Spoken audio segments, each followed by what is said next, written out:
Ce que la serveuse trouve sur la table la fait fondre en larmes. Vous devez lire son histoire.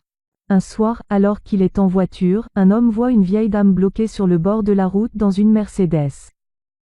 Bien que ce soit le crépuscule et que la nuit commence à tomber, il voit très bien qu'elle a besoin d'aide. Alors il s'arrête sur le bas-côté et sort de la voiture, sa Punto fait toujours du bruit, même à l'arrêt, alors qu'il s'approche de la dame. Bien qu'il arrive avec le sourire aux lèvres, la vieille dame prend peur en le voyant. Depuis plus d'une heure qu'elle est coincée là, personne ne s'est arrêté pour l'aider. Lui veut-il du mal? Il n'a pas l'air digne de confiance, il a l'air pauvre et affamé. L'homme remarque qu'il lui fait peur. Il la voit se figer, là dehors, dans le noir, à côté de sa voiture. Il sait exactement ce qu'elle ressent. Il connaît bien ces frissons, que seule la peur parvient à procurer. Il lui dit, « Je suis là pour vous aider madame. Pourquoi n'attendez-vous pas dans la voiture, bien au chaud? Au fait, je m'appelle Brian Anderson. » Elle a seulement un pneu crevé, mais pour une vieille dame, c'est déjà bien pénible. Brian rampe sous la voiture pour trouver une place pour le cric, s'esquintant les mains une fois ou deux. Rapidement, il parvient à changer la roue. Mais il est tout sale et ses mains sont douloureuses. Alors qu'il serre les derniers écrous de la roue, la vieille dame, qui est montée dans la voiture, baisse la vitre et engage la conversation. Elle lui raconte qu'elle vient de Nantes et qu'elle est seulement de passage ici. Elle lui est très reconnaissante pour son aide. Brian sourit et ferme le coffre de sa voiture. La dame lui demande combien elle lui doit. Elle avait déjà imaginé les pires choses qui auraient pu lui arriver s'il ne s'était pas arrêté pour l'aider, alors elle est prête à payer n'importe quelle somme. Brian n'avait pas pensé à être payé pour lui avoir rendu ce service. Ce n'est pas un boulot pour lui. Il voulait seulement l'aider, comme de nombreuses personnes l'ont aidé, lui, quand il en avait besoin. Toute sa vie, il a vécu ainsi. Et il ne lui est jamais venu à l'esprit de demander une rémunération contre les services qu'il a rendus aux personnes qui étaient dans le besoin. Il lui dit alors, « Si vous pensez vraiment me devoir quelque chose, voici ce que vous pouvez faire, la prochaine fois que vous voyez une personne dans le besoin, aidez-la. Et pensez à moi. » Sur ces mots, il attend de voir que la voiture de la dame redémarre et qu'elle s'en aille avant de lui-même reprendre le volant et de repartir. C'était une journée morne et froide, mais il se sent bien. En conduisant pour rentrer chez lui, sa voiture disparaît dans le crépuscule de la nuit. À quelques kilomètres en bas de la route, la vieille dame voit un petit café.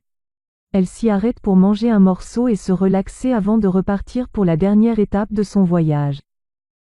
Le café est d'un aspect miteux, sur le parking se trouvent 2 pompes à essence. Elle n'a pas du tout l'habitude de fréquenter ce genre d'endroit. La serveuse arrive et lui amène une serviette propre, pour que la dame puisse sécher ses cheveux mouillés. Elle a un joli sourire. Ce genre de sourire qui ne s'efface pas, même après une longue journée passée debout à servir les clients. La dame remarque alors que la jeune serveuse est enceinte d'environ 8 mois. Et pourtant, elle continue de travailler comme si de rien n'était malgré les douleurs et les efforts qu'elle doit faire pour rester debout si longtemps. La vieille dame se demande comment quelqu'un qui, comme elle, possède si peu, peut aider une totale inconnue. Alors, elle se souvient de Brian.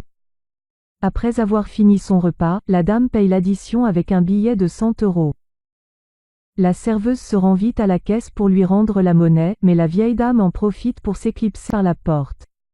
Le temps que la serveuse revienne, la dame avait déjà disparu. Elle se demande alors où la cliente a bien pu passer.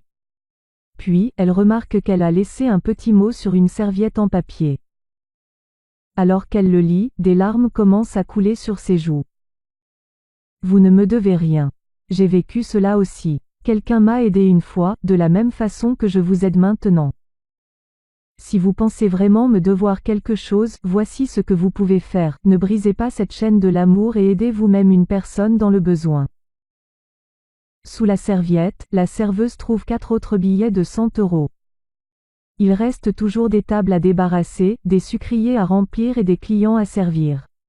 Mais la serveuse se promet de remplir sa mission un autre jour. Cette nuit-là, alors qu'elle rentre à la maison et se blottit au chaud dans son lit, elle repense à ce que la dame lui a écrit. Comment cette vieille dame a bien pu savoir à quel point elle et son mari étaient dans le besoin? Avec l'arrivée du bébé le mois prochain, tout allait être plus compliqué. Elle sait à quel point son mari est inquiet lorsqu'il se glisse sous les couvertures à côté d'elle. Elle l'embrasse tendrement et lui murmure. Tout ira bien. Je t'aime Brian Anderson. Il y a un dicton qui dit, on récolte toujours ce que l'on sème. Partagez cette histoire avec tous vos amis pour que cette chaîne d'espoir et d'entraide ne se brise pas.